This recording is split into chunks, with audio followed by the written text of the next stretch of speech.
Oi, crianças do quarto ano. Quem está falando é a tia Gardenha. Nesse momento, na aula de História, vamos rezar o Pai Nosso para que a gente permaneça na paz de Deus, né? Permaneçamos em paz. Pai nosso que estás no céu, santificado seja o vosso nome, venha a nós ao vosso reino, seja feita a vossa vontade, assim na terra como no céu. O pão nosso de cada dia nos dai hoje, perdoai as nossas ofensas, assim como nós perdoamos a quem nos tem ofendido, e não vos deixeis cair em tentação, mas livrai-nos do mal. Amém. Em nome do Pai, do Filho e do Espírito Santo. Amém.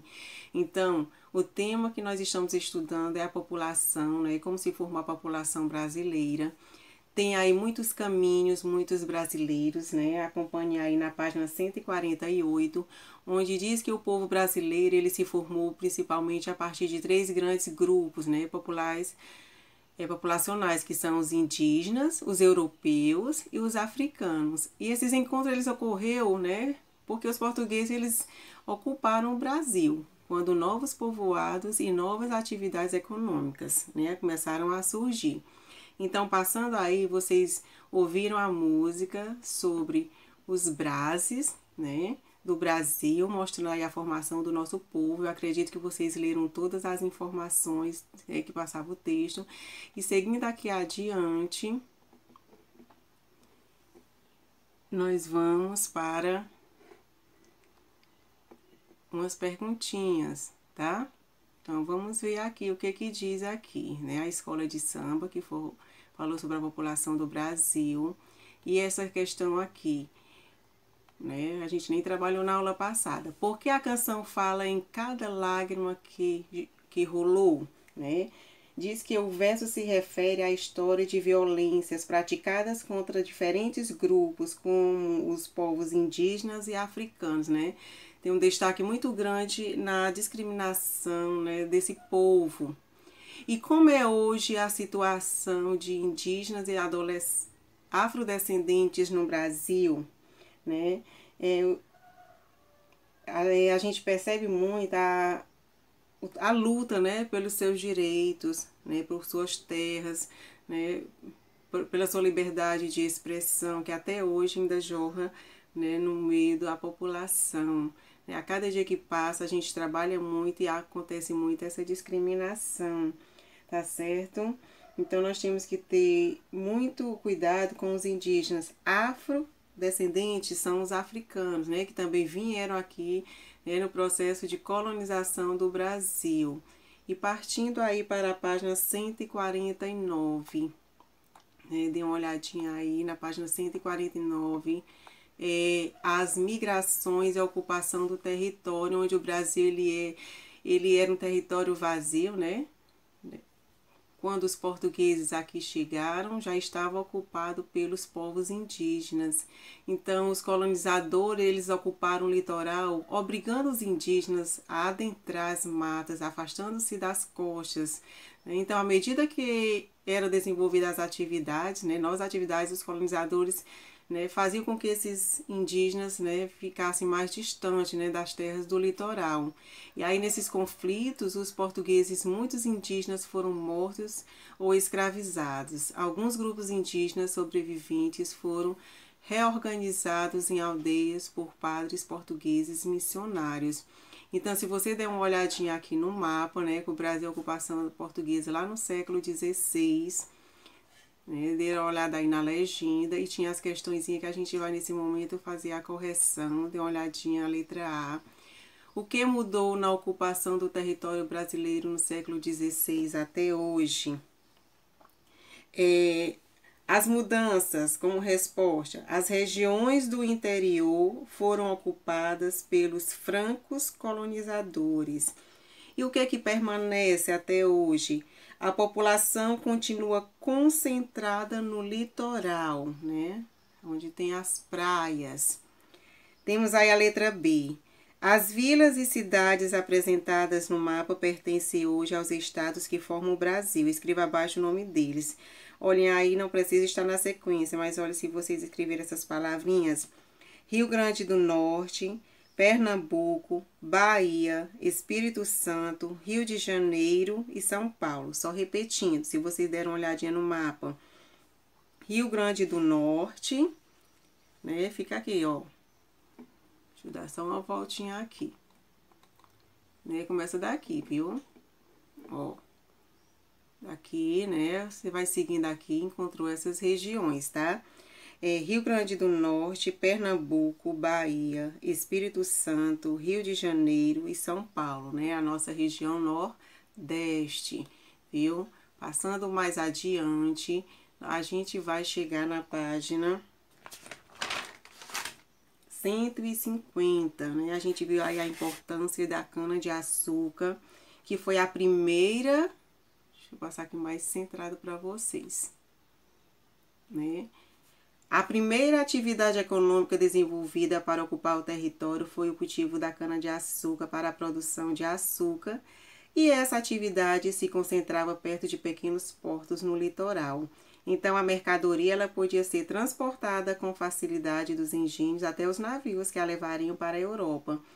Hoje, planta-se muita cana-de-açúcar no Brasil para a produção de açúcar, até na aula anterior eu me confundi um pouco, e também de álcool combustível.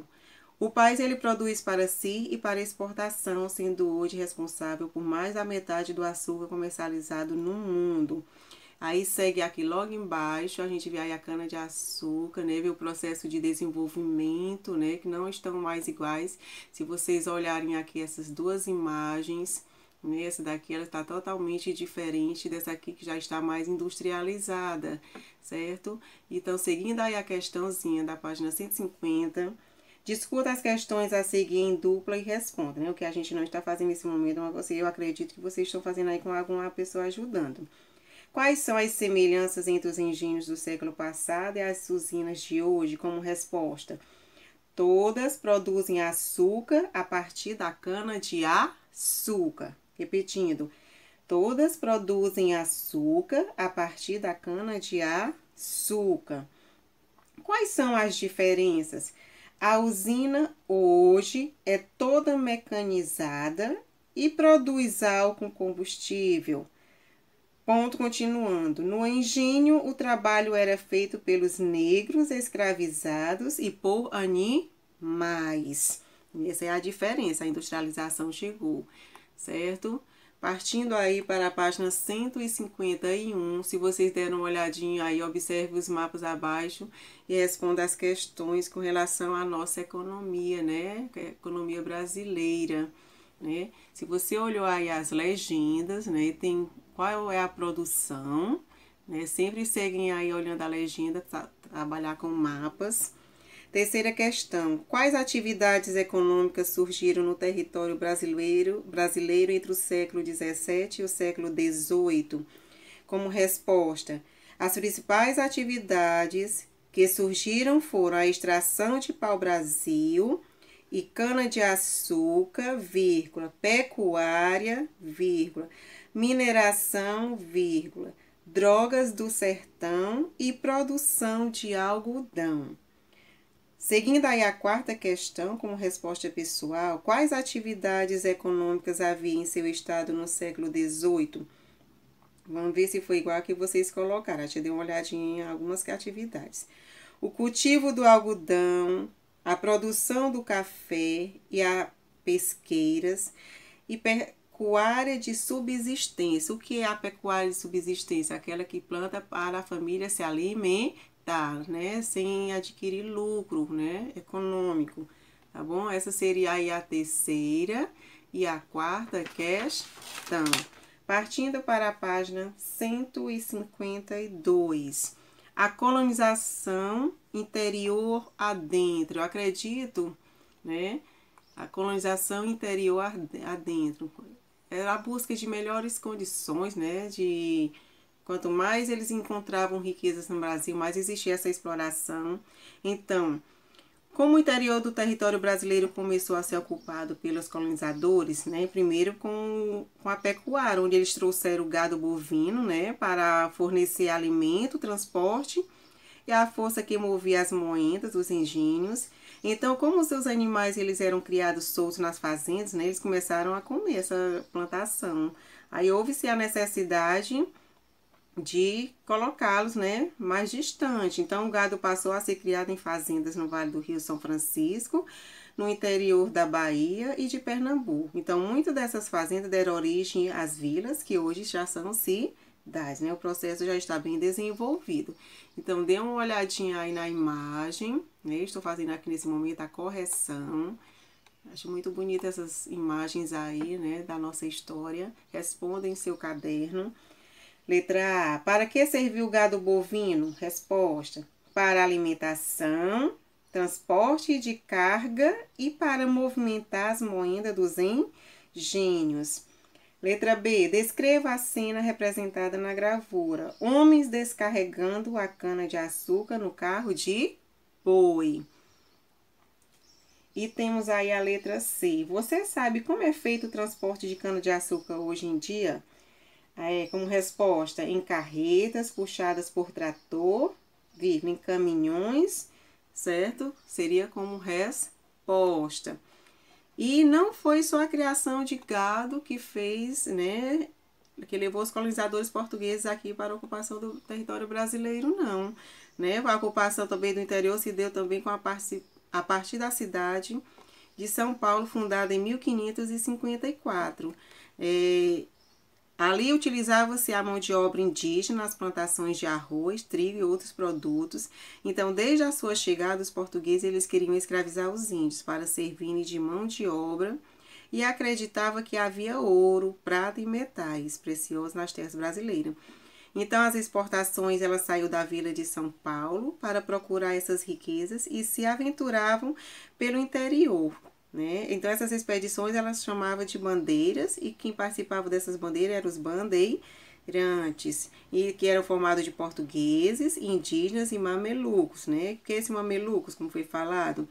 Né? A formação de indígena com os portugueses. Né? Aí está a imagem bem nítida para vocês darem uma olhadinha, né? Para a gente não fazer muita leitura. E como primeira questão, na sua opinião, por que os bandeirantes, ao se aventurarem pelo interior, seguiam as trilhas indígenas e o curso dos rios? Né? Porque não havia estradas como resposta. Discuta com seus colegas e o professor. Então, nesse momento, como não tinha estradas, né, era mais fácil, né, usar os rios. E o rio era uma referência precisa da localização. Lá como tinha um rio, tinha como eles se deslocarem. Né? Então, como não tinha estrada, né, eles usavam os rios. Dando continuidade aí, né, vamos continuar na página 154, tá? Abram aí. Vou dar mais uma passagenzinha aqui para vocês darem uma olhada. Acompanhem aí com a tia, tá?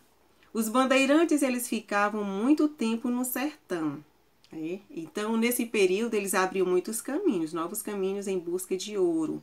Né? Então, eles saíram de São Paulo e partiam em várias direções.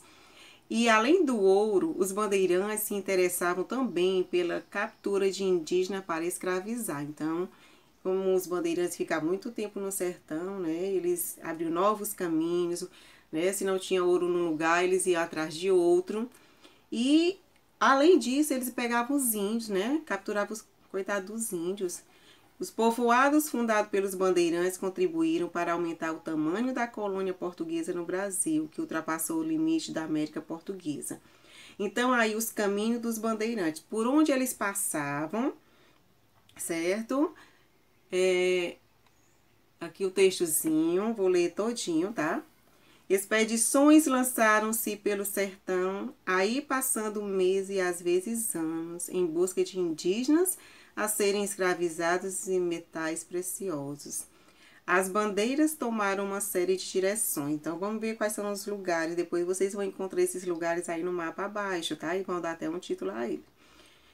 Minas Gerais, Goiás, Mato Grosso do Sul, que fica na Raposo Tavares, caminhou em direção ao Paraguai, seguiu depois no rumo a Nordeste, atravessando Rondônia, para em seguida descer os rios Mamoré e Madeira e pelo Amazonas, até chegar no final, né, que era em Belém.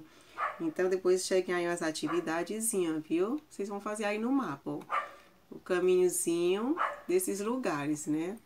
Até facilitar aí a nossa geografia. E seguindo a página 155, né? Acompanhe, 155. Você sabia que a presença dos indígenas na Vila de São Paulo e no movimento das bandeiras foi muito importante? O que foi que aconteceu? Né? Eu acredito que os índios, alguns deles se juntaram aos portugueses e eles passaram a sua cultura para os portugueses, assim como os portugueses, né, tinham a sua cultura e seu costume e passaram para os índios. Então, alguns índios, eles se juntaram aos portugueses e até mesmo contra outras turmas indígenas, outras tribos indígenas, certo? Então, assim eles participavam das expedições para capturar seus inimigos, né, que eram os outros tipos de índios, turma de índio. Tornavam-se amigos dos portugueses e se adaptavam ao modo de vida do colonizador, o que aconteceu. Então, os indígenas, eles ensinavam aos portugueses o quê? A melhor maneira de se deslocar pelas matas, guiavam expedições e sabiam construir canoas para navegar pelos rios. E possuíam muitos conhecimentos sobre as plantas, né, que serviam também de alimento e como medicamento, porque os índios, como vivem na floresta, eles têm esses costumes que nós temos até hoje, né, a gente tem alguma cultura, alimentação, né, religião, né, porque eles já são desse costume. Então, como eles já tinham conhecimento, facilitou aí a vida dos portugueses nas expedições, viu? Foi uma maneira pela qual os hábitos indígenas se misturaram com os hábitos portugueses e ajudaram a formar a cultura brasileira. Então, sobre esse tema, tem assim, a influência indígena, né? Vem aqui, a influência indígena. O que o índio se influenciou no seu conhecimento, na sua cultura, nesse período de colonização. E, além de ensinar o caminho, eles carregavam as provisões, né? As provisões, né? O que poderia acontecer. Eram responsáveis pela coleta dos frutos das florestas, né, que eles precisavam para a alimentação. E durante o tempo que passavam no sertão, o alimento deles, né, o básico deles era a farinha de guerra, que era feita de mandioca. E além do que encontravam, né, os animais na mata, que eles dependiam muito da caça, da pesca, das ervas e raízes do mel silvestre, tá certo? Então, aí abaixo tem minha coleção de palavras de história. A gente já está estudando o que é o bandeirante, né? Não sei se vou passar esse momento agora para a agenda, mas a agenda vai seguir. Estou passando só o conteúdo primeiramente. A gente já viu a cana-de-açúcar, né? A gente já viu a pecuária. E vamos agora para a página 156, que fala da importância do ouro, né? Vamos ver aqui. A importância do ouro, o que foi que aconteceu, né? Onde eles descobriram esse ouro? Se você olhar esse mapa, né? Basicamente aqui eles, né, exploravam a região nordeste, a nossa região, né? Basicamente. Então, os bandeirantes eles descobriram ouro em Minas Gerais no fim do século XVII. A extração do ouro atraiu portugueses do Brasil e de Portugal para a região das Minas no século XVIII. Então, depois surgiram outras mineradoras, né? Foram descobertas, né? No interior de Goiás e Mato Grosso. Se você der uma olhadinha aí, tem outras descobertas, né? Tem aí, chega aí uma pesquisa, né? Que se aprofunda mais na questão do ouro, né? Que foi muito importante. E o ouro, né? Se vocês sabem, é uma joia muito cara, né? Muito difícil de ser encontrada aqui. Por isso que apareceu agora as bijuterias, que são mais acessíveis ao nosso bolso. E temos aí a página 157, que fala dos tropeiros. Qual foi a ajuda desses tropeiros, né, no desenvolvimento econômico, né, no processo de colonização desses portugueses no Brasil? Outra forma de ocupação do interior do Brasil no século XVII a XIX, 18 e 19, foi resultado da ação dos tropeiros. Quem eram eles? Eles percorriam grande distância para abastecer as minas com mercadorias de todo tipo e com muares, isto é, mulas e burros, né? Como era distante, eles seguiam mantendo essas pessoas que estavam bem distantes. Esses animais eram necessários para transpor todo tipo de carga, além do ouro da região das minas para os portos de onde seguia para Portugal. Os animais eram criados principalmente no Rio Grande do Sul e depois levados para Sorocaba, no interior do estado de São Paulo, onde eram vividos, seguindo muitas vezes para as minas de ouro. Assim, os tropeiros iam abrindo caminhos em matas e campos. Muitas cidades se originaram de locais de pouso dos tropeiros. Então, vocês estão vendo aí essa imagem, né? Estavam seguindo, ó, levando mercadorias, ó, de um lugar para outro. Ele ajudou muito aí na colonização, desenvolvimento aí dessa economia, certo? E é isso. E teve também o café, né? Um processo muito importante aí no desenvolvimento econômico, no processo de colonização, certo? Vamos ver aqui o que fala do nosso café, né? Tão usado hoje que a gente não vive quase sem ele. Então, no fim do século XVIII, o café ele começou a ser cultivado no Vale do Rio Paraíba do Sul, no estado do Rio de Janeiro. A tia Gardênia também já passou por esse processo. Eu peguei muito, né, o grão de café, né, que era boa parte da economia aqui de Viçosa, muito importante. Hoje a gente quase não vê essa produção. Então, o Rio Paraíba do Sul, no estado do Rio de Janeiro. Em pouco tempo, a produção cafeira do estado de São Paulo atraiu muitos trabalhadores para a região. Hoje, o café ele é cultivado principalmente em Minas Gerais, no Paraná e no Espírito Santo. Nas fazendas de café trabalhavam de início os negros escravizados. Muitos deles foram trazidos das regiões das Minas, que já não produziam tanto ouro, né? Então, quando ia acabando as fontes, eles iam buscando novas formas de economia. Então, eles saíram já do ouro, que já vai acabando, as minas, e já partiram para o café. Eles traziam os negros, né, para poder trabalhar nessa mão de obra. A partir de 1850, a mão de obra escrava foi aos poucos sendo substituída pela mão de obra remunerada dos imigrantes europeus. Então, na segunda metade do século XVIII, na página 159, né? É muita coisinha, então a gente vai passar mais adiante. Né? Já chegamos nas indústrias, que já vai facilitar aqui o desenvolvimento econômico de uma forma mais rápida e acelerada. Na segunda metade do século XIX, alguns proprietários de terras começaram a investir o dinheiro da venda do café em indústrias. As indústrias também utilizavam mão de obra imigrante. Com a industrialização, a economia do estado de São Paulo cresceu tanto que precisou cada vez de trabalhadores, né, para vir trabalhar dos outros cantos do Brasil. Então, com esse processo aí de desenvolvimento econômico, certo? Na página 160, concluindo esse momento, certo?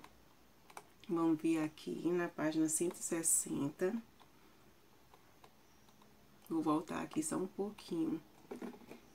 As atividades econômicas do passado, elas foram muito importantes para a ocupação do território brasileiro. Então, a população, ela crescia rapidamente, segundo a projeção do IBGE, né, que será de mais de 209 milhões de habitantes no ano que nós estamos, em 2020, né, com o processo de industrialização. Começou com a mão de obra, né, escrava, né, dos índios.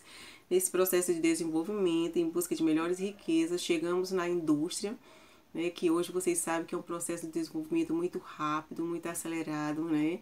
Quanto mais cresce a população, maior a necessidade de buscar, né, esses recursos. E é isso, gente, a conclusão do nosso conteúdo que chegou aí né, das fontes da agricultura até chegar na indústria. Passou por um processo de colonização, né, em busca de alguns produtos, né, em alguns lugares do nosso país, que até hoje ele é explorado. Né? Eu tinha feito dessa forma porque, para a gente não fazer uma leitura muito extensa, ainda se tornou um pouco extensa, não vai seguir todas as tarefas, certo? Vai apenas algumas, tá bom? Não vão se preocupar não, que todas essas páginas vocês não vão fazer de imediato, não. Vai seguir a agenda, a tia vai pedir. E foi isso. Agradeço a compreensão de vocês. Eu espero que na próxima aula a gente faça uma breve correção para a gente concluir esse pensamento que é a nossa história, né? Como é importante o desenvolvimento da nossa história, que a gente não retorne, né? Que a gente não desça, né? Sempre cresça economicamente. A gente está sempre buscando melhores condições de vida e isso faz parte da nossa história, tanto a geografia como a história. Se você não tem história, você não tem a geografia. Tá certo? Agradeço muito a compreensão de vocês. Tchau e até a próxima aula. Acredito que vocês tenham entendido alguma coisa. Tchau.